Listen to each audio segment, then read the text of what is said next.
Imagina la escena, ¿eh?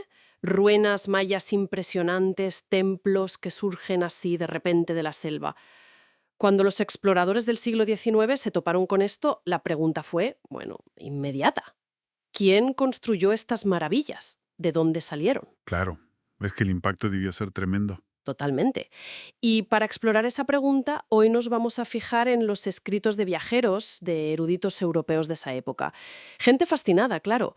Y nos centraremos en dos figuras, dos personajes clave con visiones, bueno, radicalmente opuestas sobre los orígenes mayas. Exacto.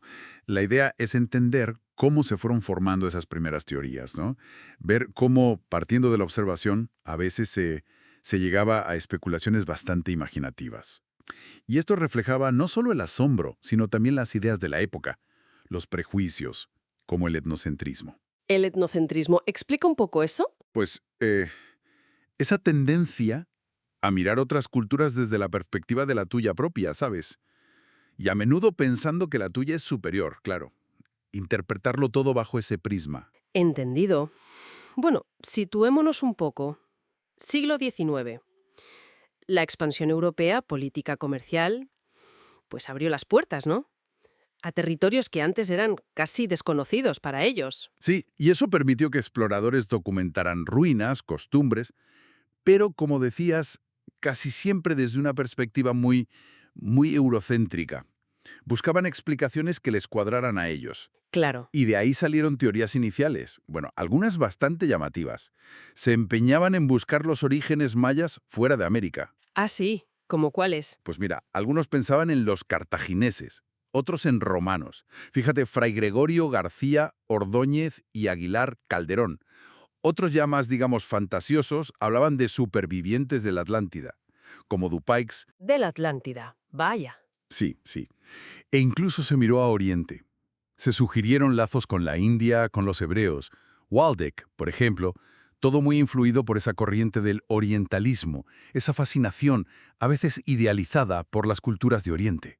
Era un batiburrillo de ideas. Pero entonces, en medio de todo esto aparece una figura que, bueno, que parece que empieza a poner un poco de orden, ¿no? John Lloyd Stephens. Efectivamente, Stephens es un antes y un después, en cierto modo. A mediados del XIX, viaja con Frederick Catherwood, el artista por Centroamérica, Yucatán, Copán, Palenque, Uxmal, lugares míticos. Y su método era distinto.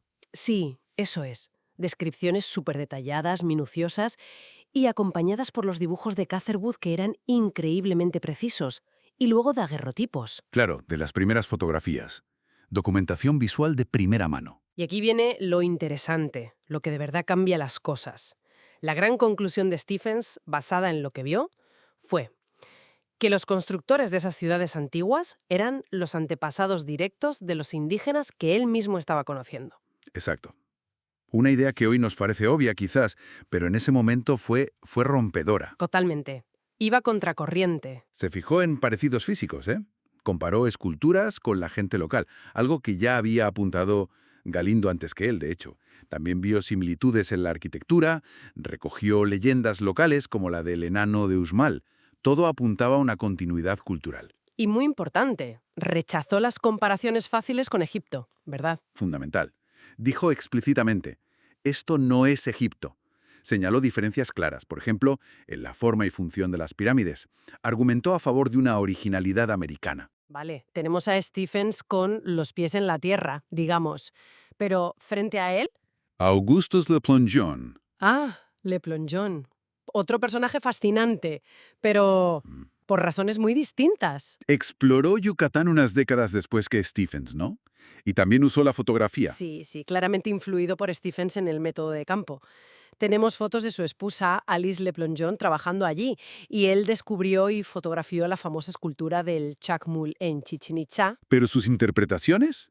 Sus interpretaciones se fueron por otros derroteros, vamos, radicalmente distintas. ¿Qué proponía él? Pues agárrate. Le Plongeon no solo creía que los mayas eran autóctonos, sino que eran la cuna de la civilización mundial, el origen de Egipto y de todas las demás. ¿Cómo? O sea, al revés totalmente. Hablaba de un antiguo imperio de Mayax. Se puso a interpretar códices como el Troano, que hoy llamamos Códice Madrid, y el Popol Vuh, el gran libro maya. Pero de una forma muy personal, Se inventó toda una historia, una especie de novela, sobre una reina Mu y un príncipe Ko, al que identificó con el Chacmol. Una reina y un príncipe. Sí, y creyó haber encontrado la tumba del príncipe Ko. Una interpretación totalmente, bueno, novelesca, como decías antes. ¿Y lo de la masonería que se mencionaba, sobre dónde sale? Pues también vio conexiones por todas partes. Vinculó símbolos mayas con la masonería. Por ejemplo, un tipo de arco arquitectónico maya con el arco real masónico. Buscaba significados ocultos, conexiones secretas basadas en la numerología. E incluso intentó crear un alfabeto maya relacionándolo con los jeroglíficos egipcios. Un enfoque, bueno, muy alejado del rigor científico. Madre mía. Entonces, a ver si lo entiendo. Tenemos dos caminos clarísimos que se abren en el siglo XIX. Por un lado, Stevens, que impulsa una visión más arraigada en la observación, en la conexión con la gente de allí, un pionero de la arqueología moderna en la zona, podríamos decir. Sin duda. Puso las bases para un estudio más científico, más centrado en la evidencia material y cultural local. Y por otro lado, Le Plongeon. Sus teorías hoy nos parecen pura fantasía, ¿no? Un precursor de lo que a veces se llama arqueología fantástica o pseudoarqueología. Sí, suena a eso. Refleja mucho el interés de su época por el esoterismo, por las civilizaciones perdidas, los secretos antiguos. Pero ojo, aunque sus interpretaciones fueran descabelladas, su trabajo documental, las fotos, los mapas que hizo, el propio descubrimiento y documentación del Chacmul, eso sí tuvo valor. No hay que tirarlo todo por la borda. Interesante esa doble cara. Comprender el pasado siempre está filtrado por las ideas del presente. Ante el mismo misterio, uno buscó respuestas en lo tangible, en lo local. ¿Stephens? Ujú. Y el otro proyectó sus propias obsesiones, las de su época, sobre esas ruinas. Le Plongeon, al final, quizás nos dice más sobre el siglo XIX que sobre los propios mayas. Entonces, para resumir un poco, ese debate del siglo XIX sobre los orígenes mayas se movió entre dos polos, ¿no?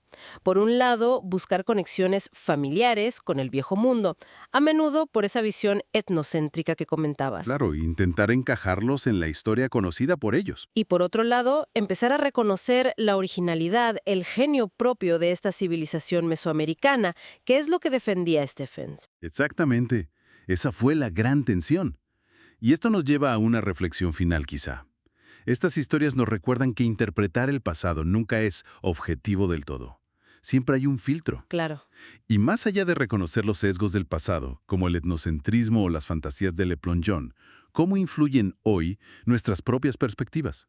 Nuestros conocimientos actuales, las herramientas científicas que tenemos y que nos parecen tan avanzadas y objetivas, ¿cómo condicionan nuestra forma de entender esas civilizaciones antiguas? Es una buena pregunta. ¿Qué certezas que manejamos hoy sobre los mayas o sobre cualquier otra cultura antigua podrían parecer las fantasías de mañana vistas desde el futuro? Da que pensar, ¿no?